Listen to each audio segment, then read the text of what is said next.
dal leen ak jàmm ci chaîne bi di Info 228 TV Sénégal yéen ñi nga xam ne saa yu ne rek yéen a ngi wéy di topp di taataan xibaar ci chaîne bi lii alxayri daal di jëpp ci artiste bi ñi ràññee ko lool ci Sénégal ba kenn dootu naatable turam ak rulam bi nga xam ne moom la joué ci Sénégal kii la di Amy Mbaye ñi xam ko ci Chéri Bété Bété moom nag turam dëgg di Chana Nekop moom nag alxayri daal di ne jëpp ci kawam moo dégg alxayri ki la di Amy Mbaye gannaaw bu nangulee góoram ngir sëyal ko ba sëy bu neex moom ñi la di Amy Mbaye ñi ràññee ko lool ci artiste fii ci Sénégal rawatina ci série Bété Bété mo ne bii ñi amal ko jëm ci wàllu traditionnel ak aîné tayin moom nag Amy Mbaye gannaaw loolee maanaam feeñ na ca loolu bu baax a baax mu ànd ci ak mbégte ak kontaan ak ay xaritam ñi wane ci kanamam daal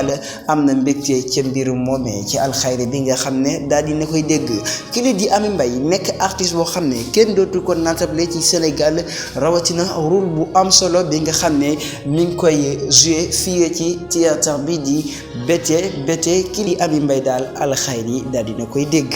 di Wally Seck gannaaw événement boo xam ne ma ngi ko nar a amal fële ca Italie te bëgg koo ànd ak kii di rakam ji di Wally Seck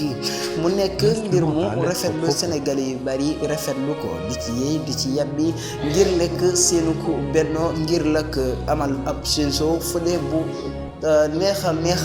fële ca Italie moom mi di Wally Seck te ànd ko ko rakam influenceur yu bari daal dinañ leen di gis ñi teew ci li ñu mel ku nekk di ci yëkkati kàddu di rafetlu li ñu mel ba tax na Sénégal yu bari ku di nekk di ci yéey di ci yàbbi ci bennoo gi ñu bennoo di rafetlu mbir mu ni mel ginnaaw kontaan ak mbégte bi nga xam ne kii di Wally Seck am na ko ci dajeek rakam ji ci ànd ak moom ci ay événement wa mu nekk loo xam ne dégloo na ko loolu kon mbokk yi ñu ngi leen di jox dig daje di leen jaajëfal ba beneen yoon mbokki Info 228 TV Sénégal yéen ñi nga xam ne saa yu ne rek yéen a ngi taatal xibaar ci chaîne bi.